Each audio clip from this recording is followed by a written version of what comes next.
For a very long time, my Adidas identity was my primary one. And I think as Out of Architecture has grown, it has in some ways obscured and overshadowed a job that I've been at now for 7 years, which I absolutely love and which I'm very passionate about and quite good at, actually. So This is the Design Discipline Podcast. My name is Mehmet Aydın Baytaş, and today I'm speaking to Jake Rudin. Jake is currently Senior Manager of Digital Technologies at Adidas, where he's leading teams in computational design, digital technologies, and pattern engineering. He's also the co-founder of Out of Architecture, which is a career consulting firm that helps architects and designers find work that fulfills them. Out of Architecture is a few things at this point. Over the last 5 years, it went from me and Aaron pretending to kind of give advice and learning what that means to be coaches, all the way to now we are a book, we are a podcast as well. We have the Tangents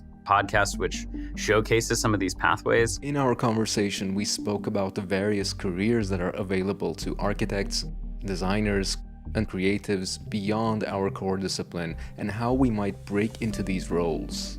We talked about Jake's first book that came out recently titled Out of Architecture, The Value of Architects Beyond Traditional Practice. And since Jake is a very experienced coach, we talk about some of the advice that he repeats all the time for young creatives. I think the advice is some version of the adage that closed mouths don't get fed. What you are looking for in your career is something that only you know. I am very consistently reminding my leadership of what my goals are, because otherwise they'll have no way of supporting me. We met very briefly once before, and it's been a long time, so maybe a year since we had that call. I actually don't remember anything about what we spoke about during that call, but I do remember one thing, which is how you were always smiling. You were radiating this positive energy, Thank this you. kind of optimism, happiness, whatever you want to call it. And that's very interesting to me because one of your main projects that you're involved in and that you're, publishing about is called Out of Architecture. So this is about leaving behind architecture or design as a career and changing your career. This is a breakup story. So tell me about the positivity, the optimism in leaving behind a career on which one might have spent, years in education or work experience, but now you're leaving that behind. You're going into something new.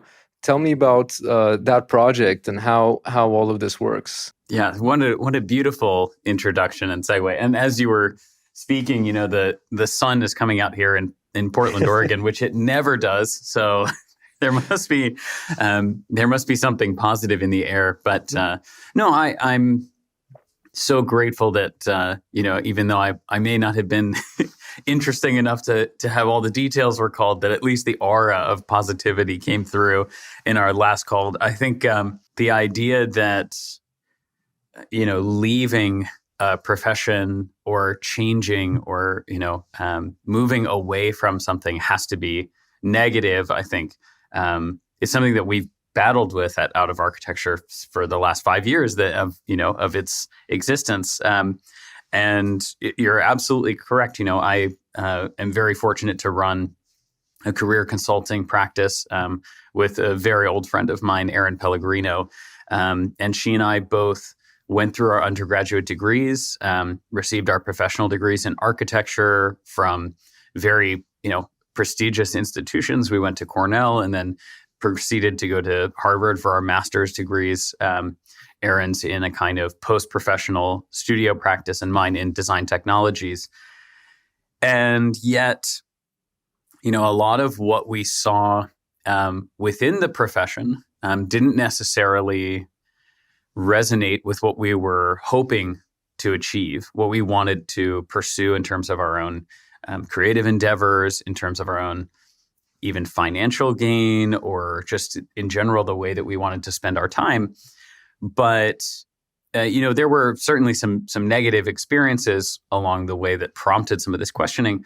But I think the thrust of Out of Architecture is that we get to support people in falling in love with design again, I think, from a lens that maybe they haven't seen in 5, 10, 20 years. We have a client who's been in practice for 50 years. believe it or not. Wow. And so to see people revisiting, and even more kind of standard example would be, I have a client who has been in film production design for the last 30 years and came from architecture, worked on a vast number of really amazing Hollywood projects, award-winning projects, and is now kind of taking the time to think about that journey, but also, in the context of right now, we're having a big strike in Hollywood. The Actors Guild and so on are striking, and he's taking that opportunity to think about not only how his architectural training and background influenced his career, but also, what other fun things could we do if architects can leave and do film design and do game design and furniture design and go into sportswear and go into all of these other places. So I have a smile on my face when I talk about out of architecture, because it's something I'm really proud of, I'm really passionate about, and it's fun to chat with people about the topic. I'm curious, actually. So this is a consulting firm where people come to you after, being in the profession of architecture, or more broadly design, I guess, and then you help them navigate into another profession. What are some professions that commonly your clients go into? I think the common word makes the question more difficult, because it is such a huge, vast array, and it's really dependent on the individual. But out of architecture is a few things at this point. Over the last 5 years, it went from me and Aaron pretending to kind of give advice and learning what that means to be coaches, all the way to now we are a book. We are a podcast as well. We have the Tangents podcast, which showcases some of these pathways. And a number of the ones that are shown on there are some of maybe the more typical, in a sense.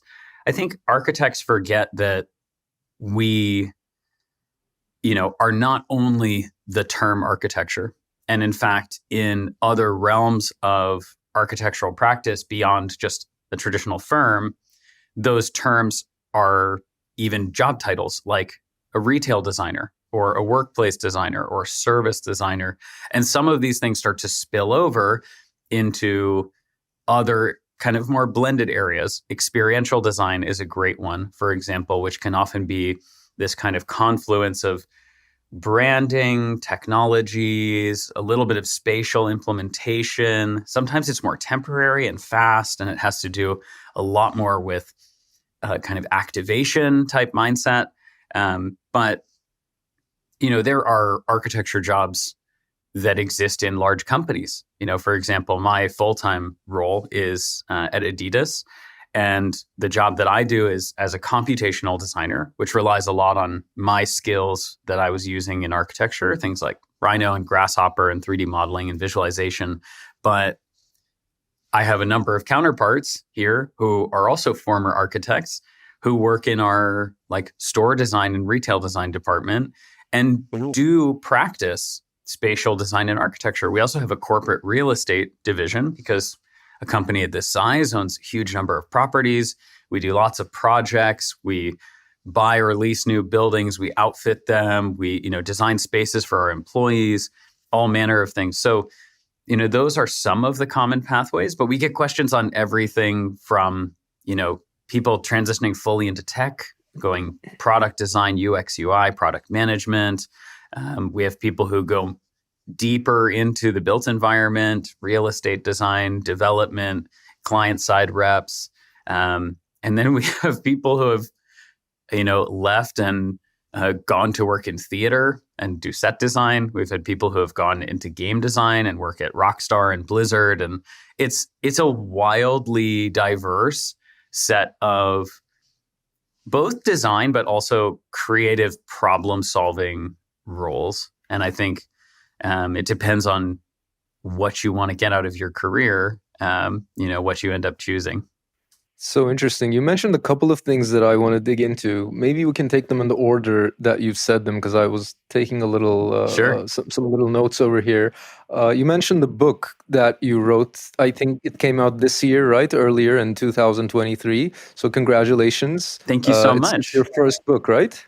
It is, yes, not only my first book, but possibly my last. No, it was an excellent adventure. Aaron and I started writing that book along with my wife, who is kind of our third contributor, and also a recovering architect. And the three of us started in the pandemic, and it was a very long road to get that to publication, especially through a traditional publishing house. I want to learn more about that selfishly, because I would like to write books one day. I just really love books, as you can see in my background. This is my Mm-hmm. actual home, my actual living room library. It's not a JPEG that I put back there. So I really love books. I would like to write a book one day, but also, for the benefit of my audience, I have to say that writing a book, publishing an entire book about a subject, is a really great way to establish yourself as a thought leader. So a lot of my Absolutely. audience is like early career designers, people in their 20s, early 30s, but also some of them are more advanced in their careers. And at those stages, once you get to the stage of like where you are or where I am, then it becomes an interesting project to maybe put all of the wisdom that we've kind of accumulated over the years into a book. And people who write books are traditionally seen as established thought leaders and authorities in their fields. So Mm-hmm. how was the experience of that for you as a creative, as someone from a background of architecture and design and innovation, when you went into the project of publishing a traditional book? Can you tell me about how that works, and what are some of the steps that one might take to get started on a project like that? Yeah, I think the first step is to try and fail. It's definitely something that I think is easily underestimated. We sat down, developed what we thought was a pretty strong outline, and then just began to start writing. And unlike, I think the academic sort of waxing nostalgic, work and essays and curation that we did in school, I mean, it is very easy to write 10,000 words.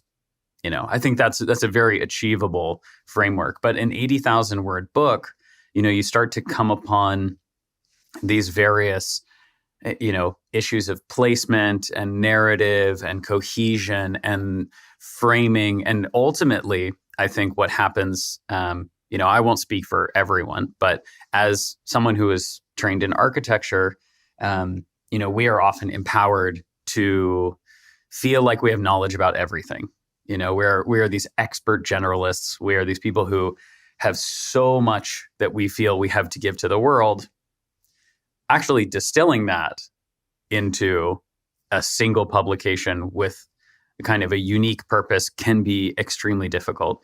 It makes a lot of sense why people's monographs are often just, compilations of images of things that they've worked on and so on, because that is really a narrative about you and the various experiences.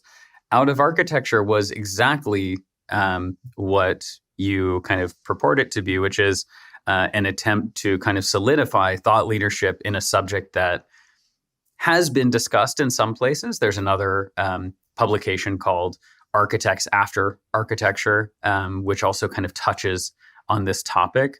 But for Aaron and I, we really wanted to focus on some of the kind of core issues that are not only plaguing the profession, but that really create this almost inevitable questioning that every architect has. I think a lot of people choose not to act upon it, but to develop that story in a book was hugely challenging. And we ended up enlisting a lot of support from people around us to help listen to the narratives that we wanted to ensure made it into the book, critical, pivotal experiences that we wanted to share, and helping us to kind of see them as part of a longer, more like a long form book. I think the publication part of it, if we kind of flip it and open up the behind the scenes, right, and sort of pull back the curtains,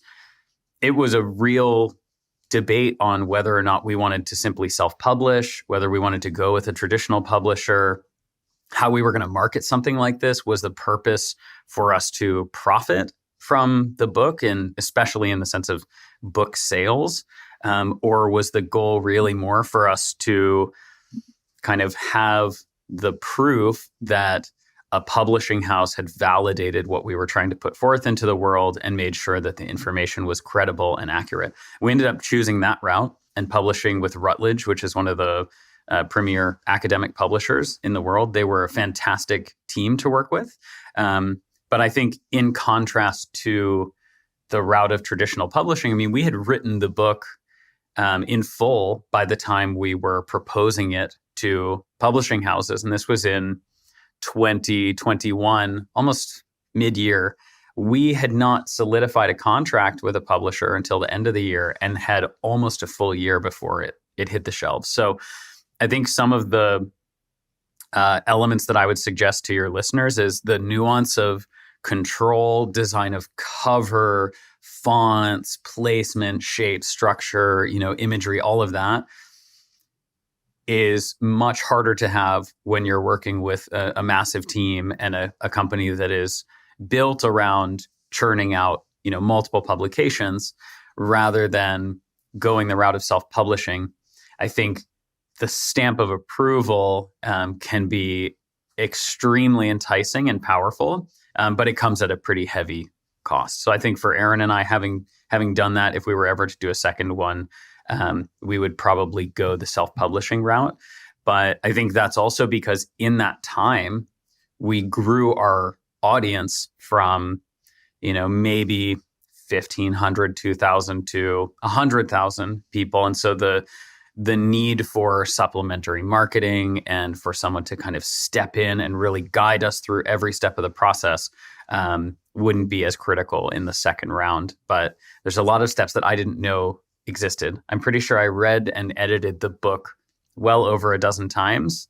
And I'm a slow reader, so maybe that was why it took so long. Well, hopefully that answered some of your questions. It's there's the front end, which is it has created so many conversations. It is a beautiful tome and physical thing to hold in your hand. And it is a proof point of the knowledge that you've gained, and is a very validating.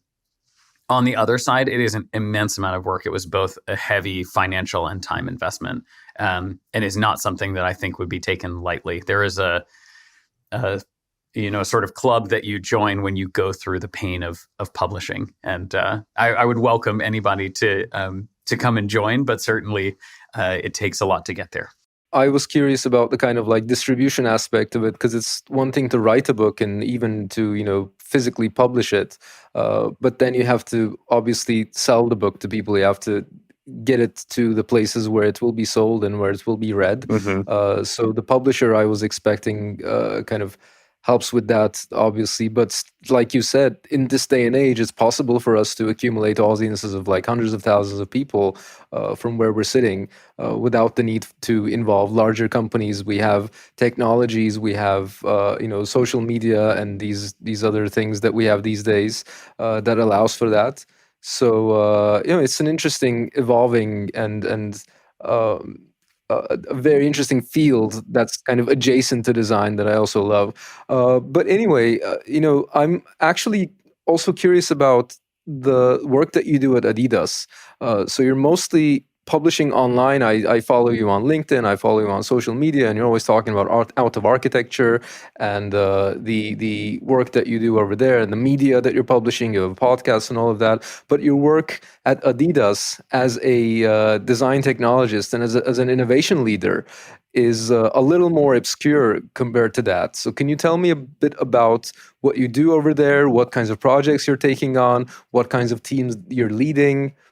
Absolutely. Yeah, it's interesting because for a very long time, my Adidas identity was my primary one. And I think as Out of Architecture has grown, it has in some ways obscured and overshadowed a job that I've been at now for 7 years, which I absolutely love and which I'm very passionate about and quite good at, actually. So, no, my work at Adidas is difficult to explain, and but I think I'll give it a go here in the sense that Adidas is a massive company, primarily focused on footwear and apparel, and I work on the footwear side of the business in a global team. But my specific location is in Portland, Oregon. We have a North American headquarters here, which has a pretty strong set of creatives, has designers and developers and athlete scientists and engineers and so on. And the business is also segmented very often into timeframes. People who are touching product right before it goes to market, doing the marketing, doing the advertising and so on. Those that are developing the product in maybe the year, 18 months beforehand. And then those that are innovating product that could be 5, 7, 10 years out. I sit right in the middle of that between the team that we would call inline, which are doing traditional about 18-month out development of product, and the innovation team, which are, buying odd machinery and playing with it and throwing things against the wall, literally, and trying to see what sticks and what works. And it's an incredible position because my role was at first to be very much a technological generalist. I came in with Rhino and Grasshopper skills, but also casting and mold making and modeling and all of these things that I had enjoyed doing in school. A little bit of robotics, a little bit of game design, things like that. And was able to just apply them to problems throughout the business. And in fact, our team is called Advanced Creation Technologies. And we are, in a sense, this small R&D team that is pulled into critical projects, but is also kind of charged to run around and find things that might need solving and might be solvable through the lens of a specific technology. Over the course of my career here, I've had the opportunity to build a digital to physical pipeline, or a physical to digital pipeline, rather, where our shoes, as they're being built and developed and designed, we're also building them virtually in parallel. And we use the output of that for not only factory fabrication, but also for renderings and for VR that go to some of our biggest clients, places like Dick's Sporting Goods, right? And Kohl's and JD and Foot Locker. And when we're selling into those accounts, we provide very often a virtual asset before we ever send a physical sample.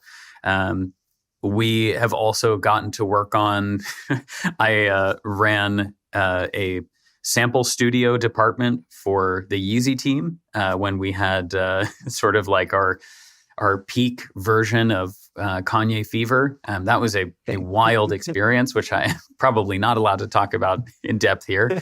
My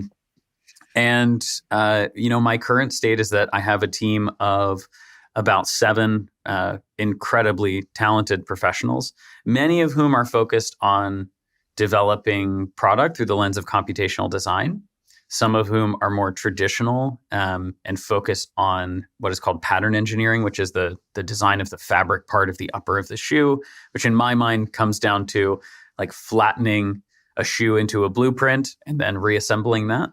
And I'm very lucky to kind of still probably be the least footwear experienced person in the team, and yet be charged with managing and driving forward a lot of these projects. So it's a really incredible role, and one that I'm very lucky to have. Sounds so cool. So it also sounds like you're doing a lot of hands-on work, or are you more in a leadership role these days and kind of managing the people, managing the team? Which facet of the work is more closer to you in this moment in time? Yeah, I am very much a people manager first at this point, partly by design, but also, there is something to be said for hiring really incredible people who are better at what you do than you are. So I've sort of hired myself out of being in the first line of defense, but I am very lucky to be able to be actively in the room for a lot of decision making, a lot of conversations, and even to be still at that phase of when I find an interesting technology, bringing it into the team, getting to play around, like get my hands dirty, so to speak, virtually. But I also do actually get to physically mess around with quite a lot. There's a lot of machinery that we've brought in that I've had the chance to train on and use, and that could be everything from knitting machines to computer stitching to certain material presses and form making and so on. So it's a little bit like being in architecture school, honestly. That's lovely. I mean, I get you. I'm also kind of transitioning into leadership these days in my own company, building a small team. And like you said, the main reason is that there are these things that we do these days which these people are better at than me. So it just makes sense to involve a team for those things.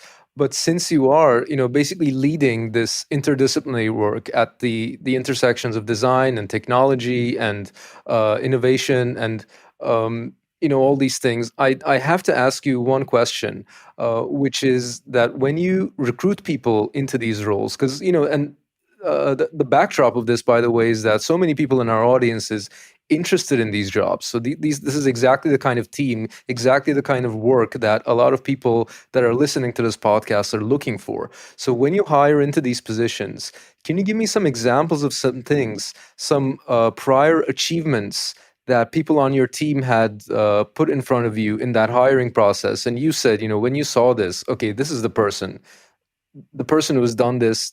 I want them on my team, and you hired them. What would be some examples of things that people have done on your team that attracted your attention like that? That's a really good question. I think it may focus slightly on one of the less important elements to me, actually, which is kind of this idea of past, achievements, accomplishments, the notion of having won prizes, for example, or competitions. I frankly put very little, and it's possible that I'm the only hiring manager that does this, but I don't think so. I put very little stake in what awards you have and what competitions you've won. There is a little bit of a bias, certainly, towards certain maybe universities or degrees that are particularly relevant. So I'm not saying that past achievements don't count entirely. But, for example, one of my most recent and extremely successful hires was a landscape designer, someone with very little footwear experience. I'm not sure whether he is an award-winning individual or not, and we are even quite good friends. So what I do know, and what I think was really evident over the course of not only the interview process, but my time getting to know him, is that he was able to prove an incredible adaptability, an incredible ease of learning. And, he is quite smart, but really, I think, the variety of work that you do and the ways in which you can sort of tell the story of your career up to the point that you're applying for a role like this really make an enormous impact, because my goal is to find someone who is going to be able to grow in the role, but really also someone who, maybe has certain experiences that are very hard to describe through a job description, are very hard to convey through a listing. I find that a lot of the applications I get are very far off base from the kind of person that I'm looking for. As an example, I'm hiring a pattern engineer at the moment, and many of the applications are from mechanical engineers with no footwear experience. Many of the applications are from computational designers with no footwear experience. For this role in particular, a pattern engineer is someone who understands the assembly, the process of creating and developing footwear. So that's really critical. But for a computational designer, it's more about the method of arriving at a solution, the way that they think about and solve problems, how they ask questions. And So while there is an element of, achievement, there is an element of the quality of work in the portfolio. What I would encourage your listeners to think about as they go into these kinds of interviews and applications is, you don't want to necessarily put all of your eggs into a single basket. You want to bring your whole self to the interview. You want to show a pretty strong variety of work and experiences, and allow the dialogue to shift over the course of that interview, so that as the interviewer becomes interested in a specific element of what you're saying, you lean into that and you focus on that, and you ask questions about, well, tell me more about how that could be a significant part of this role, because I do have other experiences and quite a bit of time dedicated to this software or this kind of learning. So it's a balance. I would say that achievement is probably third or fourth on the list to, personal fit, which really I think is, in my mind, for a role like this, is a high level of curiosity, a high level of, interest in ownership and autonomy, high level of technical literacy, and below that, then I think are kind of a series of past experiences. And maybe even below that is the number of years of those experiences. I think a lot of people struggle because they say, like, I only have 2 years. But if those 2 years are incredible experiences and are really relevant to what I'm trying to find, you might be a better candidate than someone with 10 years of experience in something else entirely. So that's when you hire people. I also want to talk to you about collaborations, because specifically you mentioned working on the Yeezy brand, which is a collaboration between Kanye West and Adidas. And that's very, very interesting to me, because even though I am primarily a digital designer, so I design websites and user interfaces mostly, my inspiration for becoming a designer actually comes from fashion and industrial design. And my heroes in the design space are people like Virgil Abloh, who's done a lot of work with Nike. I have the green book and the blue book back there that you might recognize. Hiroshi Fujiwara, the Japanese streetwear legend, who's collaborated with everyone under the sun. I think these days he's mostly known for Tag Heuer and Moncler and some other brands. So people like that, and Tom Ford was a great inspiration for me back in the day, who's known for his collaboration with Gucci as their creative director.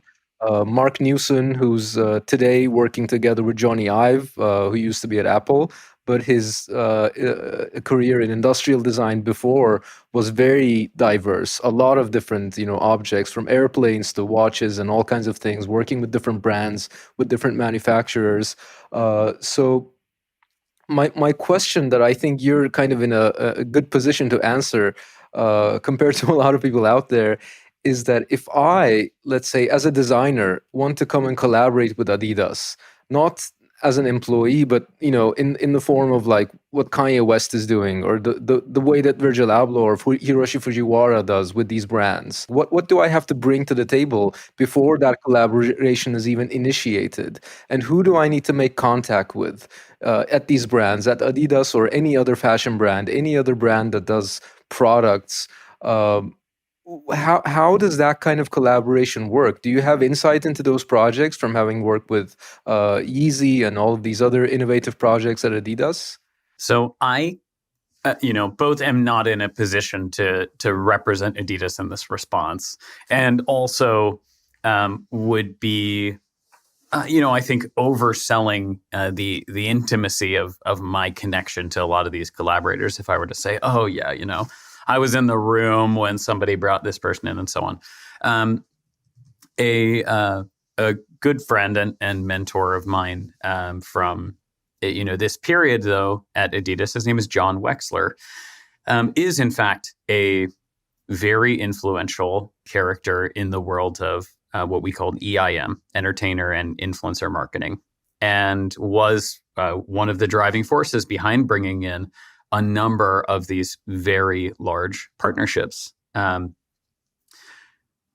However, I don't foresee that the correct response is to tell you that you can, call a hotline or email or reach out to an individual and kind of craft a pitch. I think that the real answer is we seek out authenticity. We want people who genuinely are passionate about what they do, that represent the values that we have as a brand. And I think this is true of most industries and most partnerships, is that they are not, derived or conceived in the way that, a lot of PR and marketing firms derive collaborations, which we can talk about as well. I think that these larger, what turn into essentially their own massive super brands like Jordan, right, as a collaboration between Nike and Michael Jordan, are born out of people who are not thinking about this kind of collaboration at all. I think it's hard to hear that just go about your way and these things will come to you. But many of the books on your shelf, anything published by Phaidon or, Monticelli Press, those publishing houses actively go out and seek people, but they will refuse any proposal that comes their way. It's a sort of, cat and mouse game, I think, that is quite interesting. But by building an audience, by doing what you're passionate about, by focusing on an area of design and creating a community around that, you add value to your own work. You add value to your own design, and people take notice of that. Even at the level of the 5,000, the 10,000 person audiences, and so on. And I have a number of friends who are young footwear designers who have been sought out for collaborations, maybe not by the Nikes and Adidases of the world, but by smaller brands who want access not only to that audience, but also see what they're doing as valuable and want to push it forward in the world. The behind the curtains version of that is you can hire a really good PR firm as a designer. And I think what most people don't realize is that is quite common for people who have big names, run big firms, do TED Talks. A very dear friend, Dror Ben-Shadreet, who ran Studio Dror and has developed a number of award-winning chairs and large master plans, and is currently building out a company called Supernature Labs.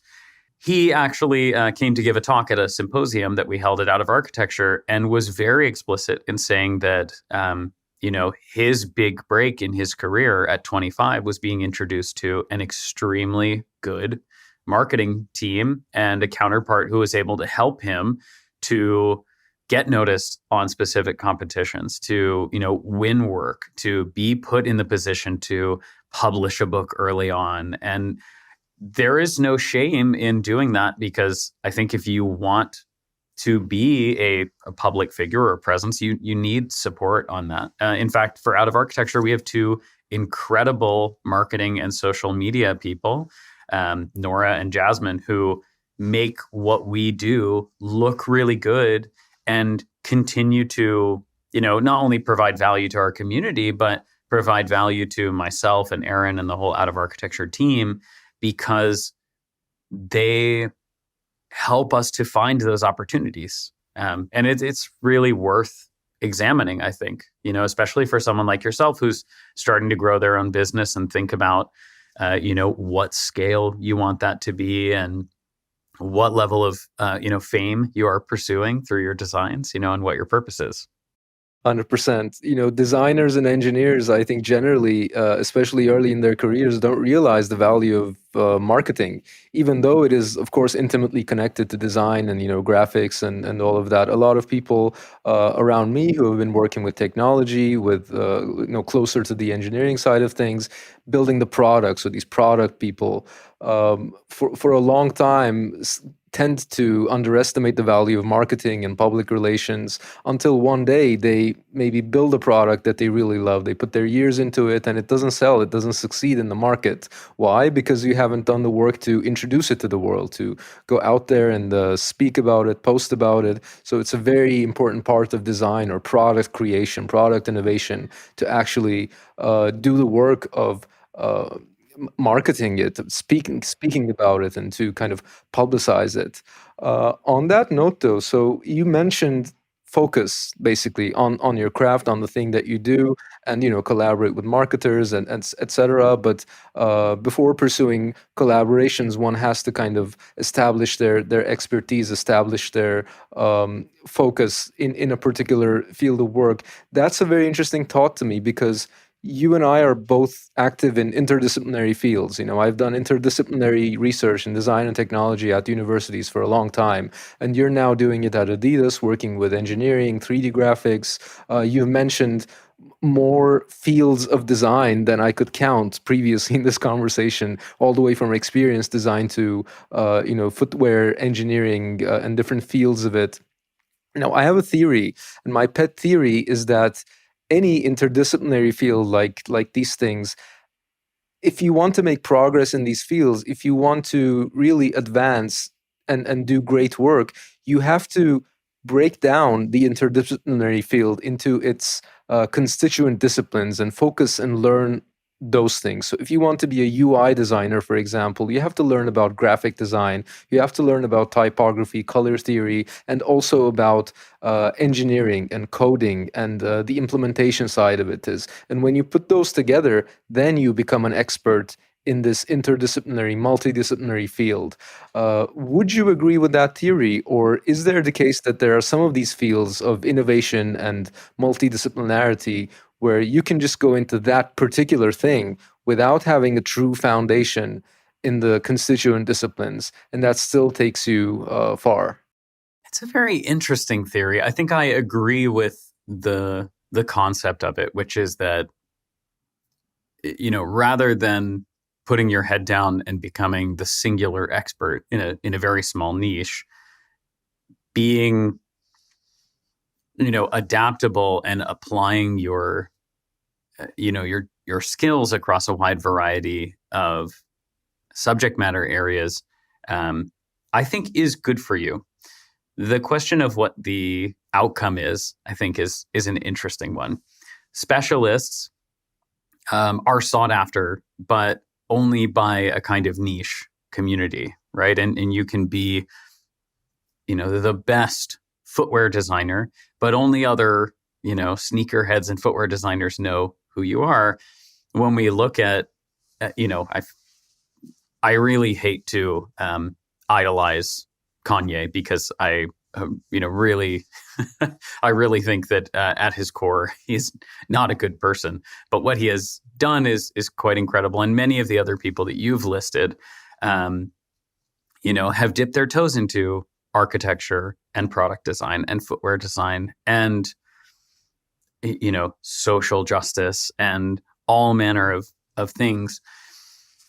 And while I think, the interdisciplinary nature of that is really important, what I am not sure about in your theory is I don't think having all of those skills is necessarily critical.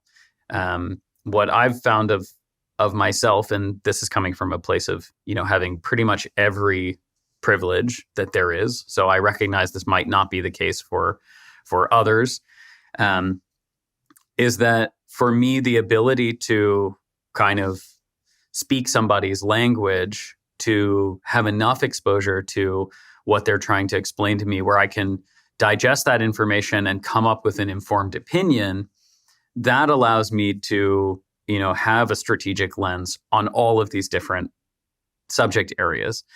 I'm not diving deep enough into typography to, be able to really have a well-versed conversation with a typographist. Is that a word? No. I think it's typographer. Typographer. Thank you. See, even then, I just have to laugh it off. That's probably why I'm smiling all the time, is because I'm making fun of myself. But It's a good strategy. at the same time, I know that I can sit in a room with experts, because I do that all the time, and synthesize information and come back with a series of even just questions of things that we as a team need to resolve to be able to move things forward. And I think that, in my experience working with, very high level collaborators, whether it's Pharrell or Beyonce or partners here at Adidas and beyond, they have that ability. They are not the expert. None of them are sitting down and designing their shoes, but the designers that work for them are coming to the table and having really educated conversations with them about materiality, about color, about style and fit. And while they might not be able to get down to the nuance of, the technical creation behind it, which some of them can, they are always able to synthesize that with some of the other things that are going on in their world, whether it's a world tour, whether it's a specific kind of rebranding, whether it's what their audience is really interested in at the moment and how they want that portrayed. So that multidisciplinary element is definitely a critical piece. But I think there's a surface level of it that, the continued exposure to multiple things is probably more important than the real depth of knowledge in each of those. That's actually really great advice. And I know it's great advice because it's also advice that I give frequently to people. So when I work with students, when I coach designers, I tell them that if you want to make progress in your career beyond the kind of midweight stage, then what determines your progress is going to be how well you're able to communicate with the other functions. It's not going to be your knowledge of design or typography or whatever. Those are going to take you somewhere, of course. But at the more senior levels, it's going to be, can you speak to the business people? Can you speak to the marketing people? Do you understand their language? Are you able to talk to the engineers? And then you advance at the later stages of your career. I see that we are approaching the end of the time that we scheduled together. And on that note, I want to actually ask you, what is some advice that you frequently repeat to people that you work with? So new hires on your team or people that you work with out of architecture. What is one piece of advice that you frequently repeat to all of these people that come to you for help with making progress? I think the advice is, some version of the adage that closed mouths don't get fed. I really don't particularly love that framing of it. But I usually remind people that, what you are looking for in your career is something that only you know. And whether that's early in your search or early in the start of a role or even late in the start of a role. I mean, I am very consistently reminding my leadership of what my goals are, because otherwise they'll have no way of supporting me. I think that's true when you're browsing LinkedIn and you've applied to a job and you're trying to find the right person to reach out to, remembering that you're not asking for a favor. You are asking to provide value to somebody. You're asking for a place to contribute, to be your best, to give the most to the company, to give the most to, other individuals, to grow into whatever that next stage is. And I find it's really uncomfortable for especially a lot of designers to think about the conversation around, needing something or asking to have a conversation or, asking for a raise or talking about money. I mean, all of those things, we're sort of trained to speak with our visual output, to speak with our physical output. Your work doesn't really speak for itself. And if it does speak for itself, it certainly doesn't speak for you. And, as much as we might consider ourselves performance artists or, artists who are able to really convey ideas through the nuance of design, the world needs to hear, what it is that you want and, and prefer and desire. And that doesn't mean you have to do it in a greedy way, but certainly I think that, when I sit down for a conversation with a mentor, especially at this stage in my career, I have very specific asks and goals. Is this an appropriate, position for me to be moving into if, this is my target? Is there a way strategically in the next 6 months for me to achieve X, Y, and Z? And, that advice almost parallels another really common one, which is like, I don't want to have a coffee chat with you. Like, I don't like, I don't have the time. I don't have the desire to sit down and tell you my story. Of course, doing that on a podcast is kind of selfish, and I'm happy to do that. But when I get those requests on LinkedIn, what I really want to know is, what do you want from me? How can I help you? And not in a gross, what do you want from me kind of way, in a genuine, tell me what you're looking for. Are you interested in a role that I posted? Do you want to have a conversation about out of architecture? Do you want to find out about Adidas? Is there, another sportswear brand that I can introduce you to? Do you want a connection? I honestly, I don't have the time to pull all of that from you. So you need to offer it up. And that's true in so many different scenarios. Like, very rarely is your boss going to ask, do you want a raise? You really need to come to the table and say, hey, this is what I feel I'm providing in value. And, what's on my mind is, in the next 3 to 6 months, I'd love to see either more responsibility and a pay increase with that, or I'm already doing it and I'd love to see that compensation, brought up to the right level. People aren't going to come to you and just offer you those things. So you have to work for them.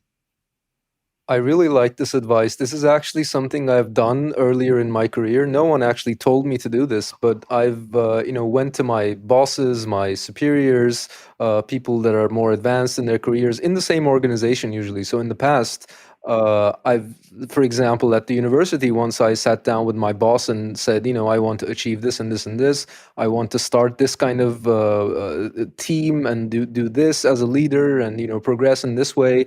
And sometimes that time, for example, the outcome of that conversation was that I realized that institution, or maybe that even ecosystem, the academic ecosystem, is not the place to do those things for me. Those things are not going to be achieved in that ecosystem in the time frame that I want to achieve them in. Hence, I moved to entrepreneurship. So sometimes, as we spoke about in the beginning of this conversation, the outcomes of these talks, these requests might be negative, but that doesn't mean that it will never happen. Maybe you just need to move somewhere else. You just need to find a better ecosystem for those things to happen. So thanks for reiterating and reminding us about all of that. We do have short time, and I have a few quick fire questions that I like to ask everyone. Book recommendations, first of all. Out of Architecture, The Value of Architects Beyond Traditional Practice. For sure. But I also, this will be a weird one. This is not a design book. I have a strong passion for trees and nature, and was a tree climber in another life and things like that. And actually just read a beautiful sort of historical narrative on the book is called The Golden Spruce. And it's nice to escape to a piece of text that is very imagery driven, that talks about, other ways of thinking and other ethos and, appreciation of the natural environment, but also, how we act on it as humans and, what it means for our culture and spirituality. So The Golden Spruce, really beautiful book. Nice. I'll check it out. What is an object, which could be a piece of clothing, a shoe, a pen, anything that you've bought more than once? Maybe because it wore out or because you just wanted to have multiple copies of it. Yeah. And before you say it, that one, okay. So the Samba is a classic. Right now it is a very popular shoe, but I've been wearing these since I was in middle school, and it has always been an absolute pleasure. I played soccer for a really long time, and I was wearing these for some indoor and futsal. And when I started working here at Beautiful. Adidas, it's been my kind of daily wear, and it's nice because we do have an employee discount, so I get like a fresh pair every 6 months or so. Beautiful. And for the listeners on the podcast, you were holding up a pair of Adidas Sambas in white with the black stripes and the brown sole, I guess. It's such a beautiful color. For me, by the way, it's the Ultra Boost. I think I have 6 pairs. Oh my gosh. Yeah.